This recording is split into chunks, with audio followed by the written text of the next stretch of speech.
আকাশ মহাকাশের বিভিন্ন কল্পকাহিনী নিয়ে গত শতাব্দীর বইগুলো আমাদের কাছে ছিল আসলে সায়েন্স ফিকশন। এই শতাব্দীতে সেটি আর সায়েন্স ফিকশন নয়, সেটি বর্তমান বিশ্বে আমাদের বাস্তবতা। আর সেই বাস্তবতা নিয়ে উপন্যাস, নভেল অরবিটাল। ছোট্ট একটি বই, এই জন্য অনেকেই বলছেন এটাকে নভেলা। ছোট্ট কিন্তু শক্তিশালী এই নভেলটি লেখা হয়েছে 2023 সালে, আর পুলিৎজার প্রাইজ পেয়েছে 2024 সালে। British novelist Samantha Harvey Orbital ছাড়াও আরও 5টি উপন্যাস লিখেছেন: the wilderness, all is song, dear thief, the western wind and the shapeless unease. British লেখিকা সামান্থা হার্ভে বাদেসপা ইউনিভার্সিটির ক্রিয়েটিভ রাইটিংয়ের রিডার হিসেবে কাজ করছেন। অরবিটাল ছোট্ট উপন্যাস, পড়তে দারুণ লেগেছে, অদ্ভুত লেগেছে। আর বারবার পড়তে পড়তে মনে হচ্ছিল আমি আসলে কি নভেল পড়ছি নাকি কোনো পোয়েট্রির বই পড়ছি। অরবিটাল এই উপন্যাসের ল্যাঙ্গুয়েজ স্টাইলটা আমার কাছে মনে হচ্ছে কমপ্লিটলি পয়েটিক। অরবিটাল মূলত আমেরিকান, জাপানিজ, ব্রিটিশ, ইটালিয়ান ও রাশিয়ান এইসব দেশের অ্যাস্ট্রোনটস ও কসমোনটস অ্যান্টন, রোমান, নেইল, চি, শাউন, পেট্রো সব মিলিয়ে 6 জনের নর্দার্ন হেমিসফেয়ারে পৃথিবীর কক্ষপথে মাত্র 24 ঘন্টার ভ্রমণের সুখ দুঃখ, হাসি কান্না এবং পৃথিবী নিয়ে নানা চিন্তা ভাবনা, রাজনীতি ও জলপাইয়ের গল্প। ঘন্টায় 17,000 মাইল বেগে যাওয়া এই ভয়েজারে মানব পৃথিবী থেকে অতি দূরে এই যে গল্পের ক্যারেক্টার অ্যাস্ট্রোনট শাউনকে দেওয়া হয়েছিল তার স্ত্রী কর্তৃক লাস মানিনাসের পোস্টকার্ড, চিয়ের মায়ের মৃত্যুর খবর, ভয়েজারে ডিহাইড্রেটেড খাবার, বাদুরের মতো ঝুলে যাওয়া, এইসব ছোট ছোট নানা হাসি কান্না দুঃখের গল্প এখানে সন্নিবেশিত হয়েছে।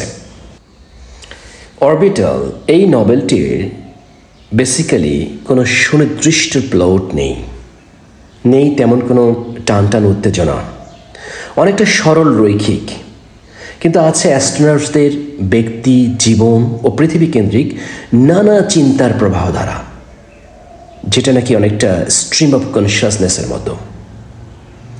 6টি ক্যারেক্টার, এই 6টি ক্যারেক্টার প্রায় একীভূত হয়ে আমার কাছে মনে হয় যেন একজনই ক্যারেক্টার। তাদের সকলের কাছে the earth is the answer of every question. The earth is the face of an exalted লাভার।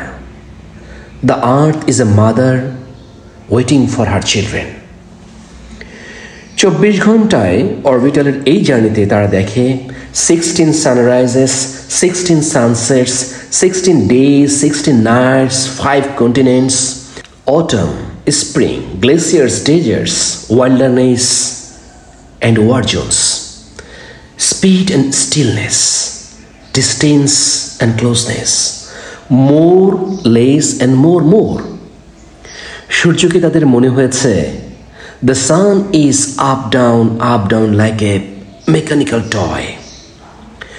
আর পাকিস্তান ইন্ডিয়ার বর্ডারে এত আলোক দেয়া হয়েছে তাদের কাছে মনে হচ্ছে only one man made border in the whole of the world. অরবিটালের ক্যারেক্টাররা ভাবে বা প্রত্যাশা করে, can humans not find peace with one another, with the earth? তারা এই পৃথিবীর মানুষের a billion extrapolations of the earth for more এটা দেখে, sheer amazing force of human want যে এই মনুষ্য ধরনের অরিজিনাল শেপকে পরিবর্তন করে দিয়েছে। তারা লাইফ অ্যান্ড আফটার লাইফ, জীবন ও মৃত্যু এরকম দোলাচলে দুলতে থাকে। ক্লাস্ট্রোফোবিয়া ও অ্যাগোরাফোবিয়া আচ্ছন্ন করে তাদের এই জার্নিতে এই ক্যারেক্টারদের জীবনকে মনে হয় ইনএক্সপ্রেসিবলি ট্রিভিয়াল ও মোমেন্টাস। এই ক্ষুদ্র ক্ষণিকের সময়ে মানব পৃথিবীর দেশ ও দেশসমূহ একটির সাথে আরেকটি এমনভাবে গাঁথা তাদের কাছে মনে হয় the human planet is like an epic poem. বইটিতে আসলে দিন শেষে নেই কোনো ক্লাইম্যাক্স, নেই কোনো মেলোড্রামা, নেই কোনো অতি নাটকীয়তা। আছে অরবিট থেকে পৃথিবীকে অবজারভেশনের নানামাত্রিক পার্সপেক্টিভ, নানামাত্রিক point of view.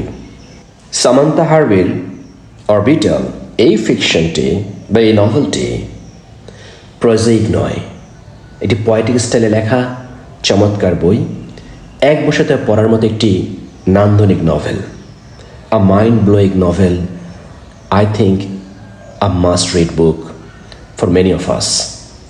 Thank you very much for listening to the review.